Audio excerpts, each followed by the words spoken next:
नमस्ते नमस्कार जय हिंद दोस्तों, स्वागत है आपके अपने YouTube चैनल पीसेस मेकर पे। तो देखिए फ्रेंड्स, हम लोग ज्ञान बिंदु जीएस एकेडमी का प्रैक्टिस सेट जो हम लोग कवर कर रहे थे फ्रेंड्स, उसको आगे कंटिन्यू करते हैं क्योंकि आपके आने वाले BPSC, UPSC, Bihar SSC, railway, ये सभी एग्जाम के लिए बहुत ज़्यादा इंपॉर्टेंट और बिहार दरोगा के लिए तो और ज़्यादा इंपॉर्टेंट। तो प्लीज़ आप पीसेस मेरे चैनल से जुड़ जाइए। और देखिए फ्रेंड्स, ये आज का जो प्रैक्टिस सेट है वो आपका इंडियन इकोनॉमिक्स और करंट अफेयर से रिलेटेड क्वेश्चन। तो प्लीज़ पीसेस मेकर चैनल से जुड़े रहिए और डेली आपको 50 क्वेश्चन का मैं प्रैक्टिस सेट शाम के 6 बजे अपलोड करता हूँ। तो प्लीज़ शाम 6 बजे आप इसे देखना ना भूलें। और फ्रेंड्स, आप लोग टेलीग्राम से ज्वाइन हो जाइए इसका पीडीएफ के लिए। मैं आपको पीडीएफ भी प्रोवाइड करता हूँ, तो प्लीज़ आप टेलीग्राम से भी ज्वाइन हो जाएगा। तो देखते हैं फ्रेंड्स, आज का सेट नंबर 6 है हमारा। तो देखते हैं आज का हमारा फर्स्ट क्वेश्चन कि किसी भी अर्थव्यवस्था में समग्र मांग का मात्रा बराबर होगी। तो ये बराबर होगी समग्र व्यय का। तो याद रखिएगा कि किसी भी अर्थव्यवस्था में समग्र मांग का मात्रा बराबर होती है समग्र व्यय में, ये ध्यान रखिएगा। ठीक है, अगला क्वेश्चन देखते हैं। अगला क्वेश्चन है आपका 2 नंबर कि निम्नलिखित में से कौन सा एक पूंजीवादी अर्थव्यवस्था के लक्षण नहीं है। देखिए, अगर हम बात करते हैं पूंजीवादी व्यवस्था का लक्षण नहीं है, तो सबसे पहले अगर हम बात करते हैं क्या कि अहस्तक्षेप नीति का अनुसरण ये करता है, ये पूंजीवादी अर्थव्यवस्था का लक्षण है। वस्तु एवं सेवाओं का उत्पादन तथा वितरण बाजार के शक्ति के अधीन, ये भी आपका पूंजीवादी व्यवस्था का अर्थव्यवस्था का लक्षण है। और आर्थिक निर्णय लेने में सामाजिक कल्याण को सर्वोपरि रखना, तो ये आपका जो पूंजीवादी अर्थव्यवस्था का लक्षण नहीं है। देखिए, आर्थिक निर्णय लेने में अगर हम बात करते हैं क्या कि ये आर्थिक निर्णय लेने में क्या लाभ, सबसे ज़्यादा लाभ होना चाहिए, सामाजिक कल्याण नहीं होना चाहिए। सबसे ज़्यादा क्या होना चाहिए? लाभ। ये सामाजिक कल्याण का जो सर्वोपरि है ना, ये सामाजिक अर्थव्यवस्था रखता है। याद रखिए, सामाजिक अर्थव्यवस्था रखता है, लेकिन हम लोग को लाभ कमाना बेहद जरूरी होता है। और राज्य या सरकार का न्यूनतम हस्तक्षेप, ये भी आपका सही। तो right answer option number C हो जाएगा कि आर्थिक निर्णय लेने में सामाजिक कल्याण को सर्वोपरि रखना। तो ये आपका गलत है कि आर्थिक निर्णय लेने में लाभ ज़्यादा कमाना, सामाजिक कल्याण नहीं, लाभ ज़्यादा कमाना होता है। ठीक है, अब देखिए, अगर बात करते हैं पूंजीवादी की, तो पूंजीवादी अर्थव्यवस्था को और हम लोग उदारवादी अर्थव्यवस्था के नाम से जानते हैं, स्वतंत्र अर्थव्यवस्था के नाम से जानते हैं, और सही और मुक्त अर्थव्यवस्था के नाम से जानते हैं। ये भी याद रखिए। और आपको पता है फ्रेंड्स कि अर्थशास्त्र यानी कि अर्थशास्त्र के लेखक कौन है? तो याद रखिएगा, एडम स्मिथ को अर्थशास्त्र का लेखक कहा जाता है। ठीक है, ध्यान रखिएगा। अगला क्वेश्चन देखते हैं। और यहाँ पे एक है अहस्तक्षेप की नीति। अहस्तक्षेप की नीति का जो विकास है वो एडम स्मिथ ने किया था, एडम स्मिथ ने, ये भी ध्यान रखिएगा। अगला 3 नंबर कि भारत में आधुनिक अर्थशास्त्र के जनक किसे माना जाता है। देखिए, बहुत इंपॉर्टेंट क्वेश्चन है। पूछा जा रहा है कि भारत में आधुनिक अर्थशास्त्र के जन्मदाता कौन है? तो एमजी रनाडे है। ध्यान रखिएगा कि भारत में आधुनिक अर्थशास्त्र के पिता एमजी रनाडे हैं। लेकिन अगर हम बात करते हैं क्या अर्थशास्त्र का पिता किसे कहा जाता है, तो एडम स्मिथ को अर्थशास्त्र का पिता कहा जाता है। अगर हम बात करते हैं कि आधुनिक अर्थशास्त्र का पिता किसे कहा जाता है, तो पॉल सैमुअल्सन को। याद रखिएगा, पॉल सैमुअल्सन को अर्थशास्त्र का मतलब कि आधुनिक अर्थशास्त्र का पिता कहा जाता है। लेकिन यहाँ पे पूछा है कि भारत में आधुनिक अर्थशास्त्र का पिता कौन है, तो एमजी रनाडे। अगर पूछेगा कि आधुनिक अर्थशास्त्र के पिता कौन है, तो पॉल सैमुअल्सन जो है वो आधुनिक अर्थशास्त्र के पिता हैं। अगला आपका 4 नंबर की बाजार कीमत पर शुद्ध घरेलू उत्पाद यानी कि एनडीपी एमपी का मूल्यांकन कैसे किया जाता है। देखिए, तो अगर हम इसका जो मूल्यांकन की बात करते हैं, इसका मूल्यांकन करते हैं वो कैसे करते हैं, तो जीडीपी यानी gross domestic product market price minus मूल्य ह्रास इक्वल टू क्या होता है, एनडीपी। ठीक है, तो ये ध्यान रखिए, ऑप्शन नंबर बी आपका सही हो जाएगा। अगला क्वेश्चन है आपका 5 नंबर। देखिएगा, 5 नंबर क्वेश्चन है कि राष्ट्रीय राजमार्ग नेशनल हाईवे निर्माण को बढ़ावा देने हेतु भारत सरकार ने पीपीपी मॉडल यानी कि पब्लिक प्राइवेट पार्टनरशिप मॉडल होता है, पीपी का फुल फॉर्म होता है पब्लिक प्राइवेट पार्टनरशिप मॉडल के तहत वर्ष 2016 में टीओटी मतलब टॉल ऑपरेट ट्रांसफॉर्म मॉडल होता है, टॉल ऑपरेट ट्रांसफॉर्म मॉडल की शुरुआत कि इस संबंध में इनमें से कौन सा एक सही नहीं है। तो इसमें से कौन सही नहीं है, तो देखते हैं। पहला आपका है क्या कि टीओटी मॉडल के तहत कोई भी सरकार द्वारा फंडेड प्रोजेक्ट 2 वर्ष तक चालू रहने के बाद निजी क्षेत्र को नीलामी द्वारा दे दी जाएगी। तो ये आपका बिल्कुल सही है। निजी क्षेत्र को नीलाम किया गया प्रोजेक्ट 30 वर्ष तक निजी क्षेत्र के पास होगा रहेगा, ये भी सही है। और नीलामी के उपरांत प्रोजेक्ट का ऑपरेशन, मरम्मत तथा रख रखाव की जिम्मेदारी निजी क्षेत्र पर की होगी, ये भी आपका सही है। नीलामी के उपरांत सरकार सिर्फ टोल टैक्स वसूल कर लाभ सहित निजी क्षेत्र को भुगतान करेगा, तो ये आपका गलत है। तो ऑप्शन नंबर हो जाएगा यहाँ पे डी, ये भुगतान नहीं करेगा, ध्यान रखिएगा। तो ऑप्शन नंबर डी हो जाएगा सही। अगला 6 नंबर की कथनों पर विचार कीजिए। देखिए, पहला अगर हम बात करते हैं कि जीवन के भौतिक गुणवत्ता सूचकांक को मौलिक रूप से सोचने का श्रेय जॉन टिनवर्जन को जाता है। ये आपका बिल्कुल सही है कि जीवन की भौतिक गुणवत्ता सूचकांक को मौलिक रूप से सोचने का श्रेय जॉन टिनवर्जन को जाता है, परंतु इसे मोरिस के नाम से भी जाना जाता है। तो पहला सही है, जीवन के भौतिक गुणवत्ता सूचकांक का अधिकतम मूल्य 100 होता है तथा न्यूनतम 0 होता है। ये भी आपका सही है। तो right answer option number C हो जाएगा। 1 और 2 आपका दोनों सही है। अगला क्वेश्चन है 7 नंबर की, निम्नलिखित तथ्यों पर विचार कीजिए। अब देखिए, अगर पहला यहाँ पे लिखा हुआ है क्या कि शेयर बाजार में कंपनी के शेयर तथा ऋण पत्र की खरीद बिक्री होती है, तो ये आपका बिल्कुल सही है। और शेयर बाजार केवल शेयर के मूल्यों में तरलता बनाए रखता है और यह बाजार पूंजी का निर्माण नहीं करता, ये भी आपका सही है। तो right answer option number C हो जाएगा। 1 और 2 आपका दोनों सही है।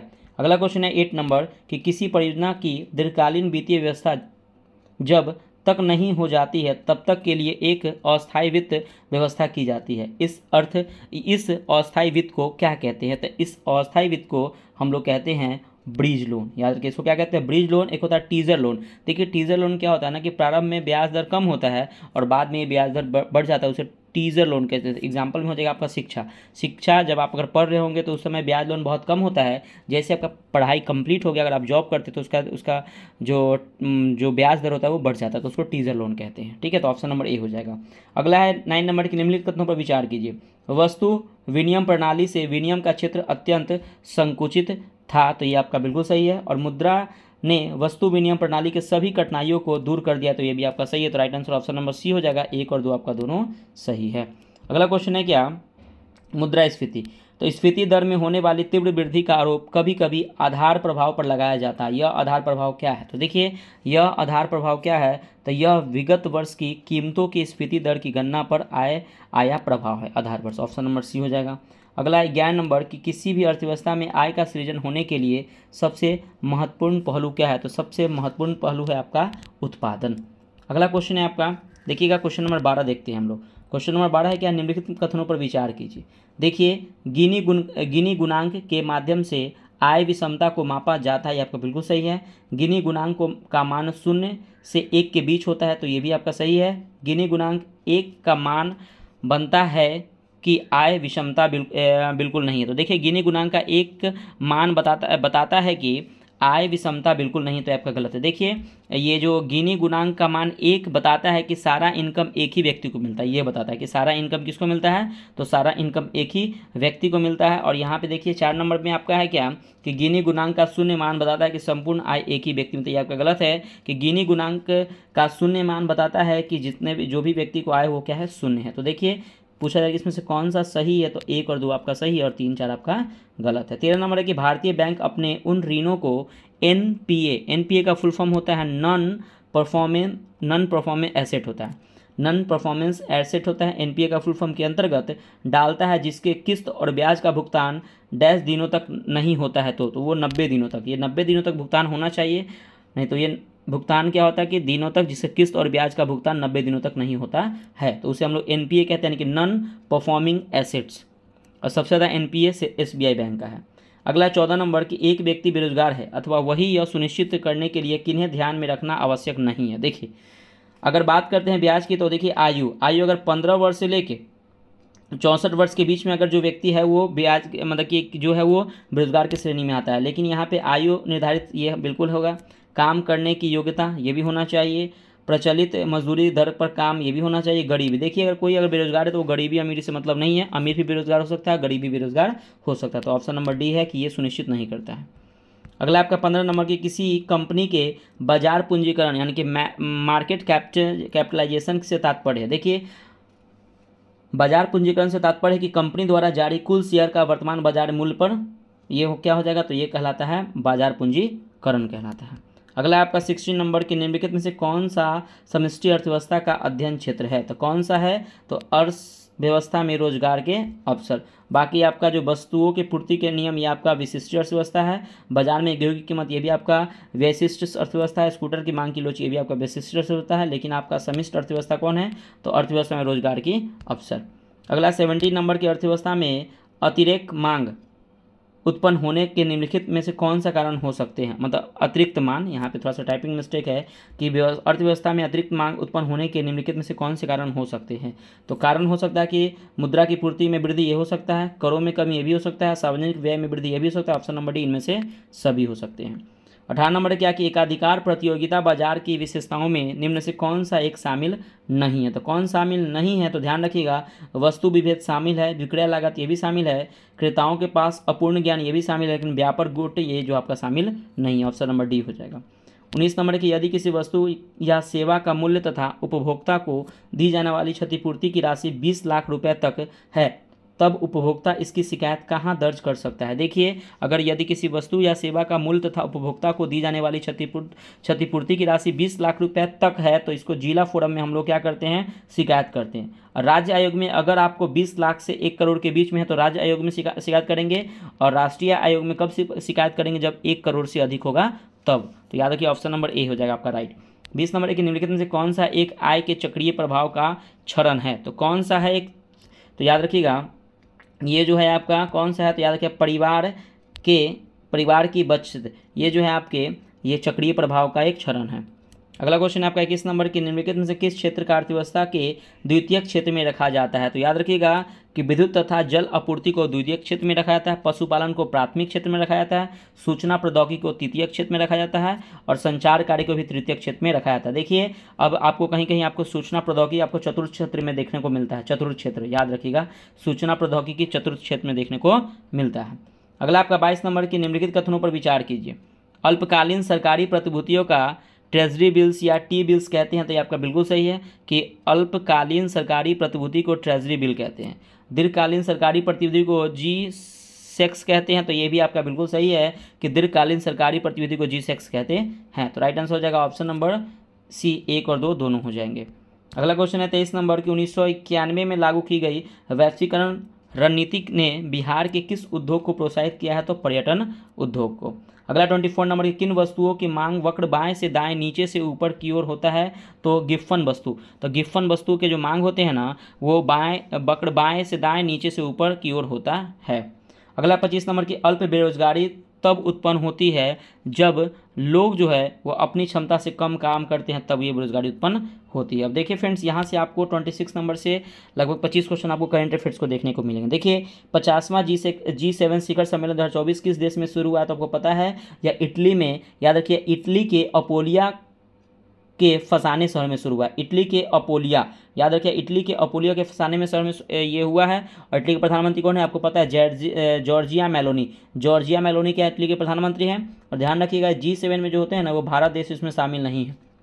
ठीक है, G7 में भारत देश शामिल नहीं है, भारत इसका सदस्य नहीं है, लेकिन भारत जो है वो अगर बात करें गेस्ट के रूप में यहाँ पे आया था, तो क्वेश्चन आएगा कि जब तीसरा कार्यकाल जब मोदी जी का शुरू हुआ है तो वो सबसे पहले किस देश में गए हैं। तो याद रखिए, इटली में गए हैं। तो यहाँ से क्वेश्चन ऐसे बन सकता है।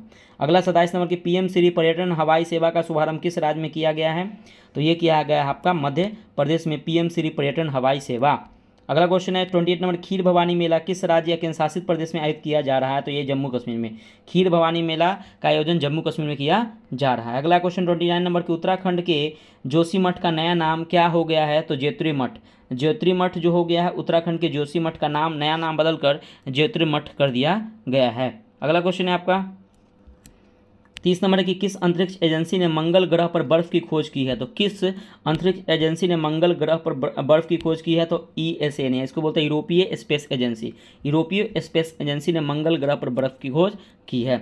अगला 31 नंबर के विश्व रक्तदाता दिवस कब मनाया जाता है। तो पता है कि 14 जून को विश्व रक्तदाता दिवस मनाते हैं। 32 नंबर की तीसरी बार भारत का राष्ट्रीय सुरक्षा सलाहकार किसे नियुक्त किया गया। तो याद रखिए, तीसरी बार राष्ट्रीय सुरक्षा सलाहकार किया गया अजीत डोवाल को नियुक्त, अजीत डोवाल। अगला 38 नंबर के G7 शिखर सम्मेलन का आयोजन आपको रिपीट हो गया, इटली में किया गया है।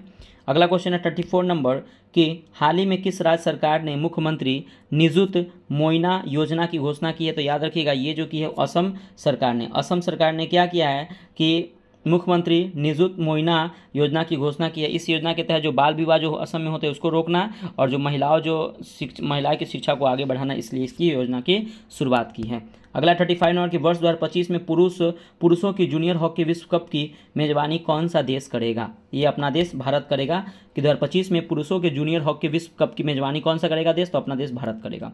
अगला क्वेश्चन है 36 नंबर कि हाल ही में किस भारतीय कंपनी को टाइम मैगजीन ग्लोबल 100 सबसे प्रभावशाली कंपनियों को 2024 की सूची में शामिल किया गया है। तो रिलायंस इंडस्ट्रीज लिमिटेड को, टाटा समूह को और सीरम इंस्टीट्यूट ऑफ इंडिया, इन्हीं उपयुक्त में से सभी को शामिल किया गया है। 37 नंबर की वैश्विक शांति सूचकांक 2024 में भारत का रैंक क्या है? तो याद रखिए भारत का रैंक 116 है। टॉप पे आइसलैंड है और आयरलैंड और एक और कोई देश है जो टॉप 1 में है। तो वैश्विक शांति सूचकांक 2024 में भारत का रैंक क्या है? तो 116। अगला 38 नंबर की भारतीय सेना को किस ड्रोन की पहली खेप प्राप्त हुई है? तो नागशस्त्र 1।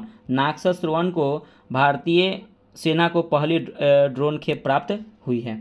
अगला क्वेश्चन है आपका 39 नंबर की, दुनिया में नाइट्रस ऑक्साइड का दूसरा सबसे बड़ा उत्सर्जक कौन बना है? तो भारत बन गया, भारत, अपना देश भारत। अगला क्वेश्चन है 40 नंबर की, भारतीय नौसेना ने मिसाइल लेंस एक्यूनिशन बॉर्ज LSAM 13 यार्ड 81 को कमीशन किया। इसको कंपनी ने बनाया, इसको किस कंपनी ने बनाया है? तो इसको बनाया है शेकॉन इंजीनियरिंग प्रोजेक्ट्स लिमिटेड कंपनी ने इसको बनाया है। अगला क्वेश्चन है आपका 41 नंबर कि अंतर्राष्ट्रीय खगोलीय संघ ने मंगल ग्रह पर खोजे गए गड्ढे का नाम किसके नाम पर रखा है? तो ये जो रखा है वो रखा है देवेंद्र लाल के नाम पर, देवेंद्र लाल। तो अंतर्राष्ट्रीय खगोलीय संघ ने मंगल ग्रह पर खोजे गए गड्ढे का नाम जो है देवेंद्र लाल के नाम पर रखा है। 42 नंबर की, हाल ही में जारी एक रिपोर्ट के अनुसार विश्व की सर्वाधिक प्रति व्यक्ति GDP वाला देश कौन सा है? तो लग्जमबर्ग की छोटा देश है और वहाँ पे जो प्रति व्यक्ति है सबसे अधिक है, तो याद रखिए लग्जमबर्ग हो जाएगा। 43 नंबर की, हाल ही में लॉन्च हुई आर आसमीन की आत्मकथा आई हैव द स्ट्रीट के लेखक कौन है? तो आर आसमीन और सिद्धार्थ मोंगा, ये उपयुक्त में से दोनों जो है इसके लेखक हैं।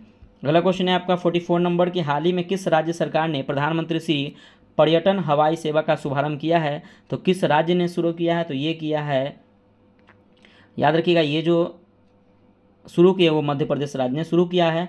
तो प्रधानमंत्री श्री पर्यटन हवाई सेवा मध्य प्रदेश ने शुरू किया है। 45 नंबर की, हाल ही में मिली जानकारी के अनुसार मंगल ग्रह के गड्ढे का नाम रखा गया, किसके नाम पर रखा गया है? तो याद रखिएगा ये जो रखा गया है वो उत्तर प्रदेश और बिहार के राज्यों के नाम पर रखा गया गड्ढे का नाम। अगला क्वेश्चन है उपयुक्त सभी हो जाएगा। सिरिल रामाफोसा किस देश के राष्ट्रपति है? तो साउथ अफ्रीका के इनको राष्ट्रपति हाल ही में बनाया गया, सिरिल रामाफोसा को। अगला क्वेश्चन है आपका 47 नंबर की, हिंदी भाषा का साहित्य अकादमी युवा पुरस्कार किसे प्रदान किया गया है? देखिए हिंदी भाषा का साहित्य अकादमी युवा पुरस्कार गौरव पांडे को प्रदान किया गया, ऑप्शन नंबर ए हो जाएगा। 48 नंबर की, नए आपराधिक न्याय सुधारों पर विधि सम्मेलन का आयोजन कहाँ किया गया था? तो ये जो किया गया था वो कोलकाता में, यानी कि नए आपराधिक न्याय सुधारों का विधि सम्मेलन कोलकाता में आयोजन किया गया था। 49 नंबर की, यूनेस्को के प्रिक्स पुरस्कार के लिए किस संग्रहालय को चुना गया है? तो यूनेस्को के प्रिक्स पुरस्कार के लिए सुमितवन स्मारक को चुना गया, सुमितवन स्मारक को। अगला है हमारा 50 नंबर क्वेश्चन की, आई हैव द स्ट्रीट ए कुट्टी क्रिकेट स्टोरी किस क्रिकेटर की आत्मकथा है? तो ये आर आसमीन की आत्मकथा है। तो देखिए फ्रेंड्स यहाँ पे ये आपका जो प्रैक्टिस सेट नंबर जो आपका 6 था वो कंप्लीट होता है फ्रेंड्स। तो प्लीज़ इसका PDF के लिए आप टेलीग्राम के चैनल से जुड़ जाइएगा फ्रेंड्स। हाँ, आपको व्हाट्सअप ग्रुप का भी चैनल इसके नीचे दिया हुआ है, तो प्लीज़ आप उसे भी जुड़ जाइएगा फ्रेंड्स। देखिए प्लीज़ आप वीडियो को लाइक जरूर कीजिएगा और चैनल को सब्सक्राइब जरूर कीजिएगा और टेलीग्राम से भी जरूर आप जुड़ जाइएगा। ठीक है फ्रेंड्स, तो मिलते हैं नेक्स्ट वीडियो में। बाय बाय, जय हिंद दोस्तों।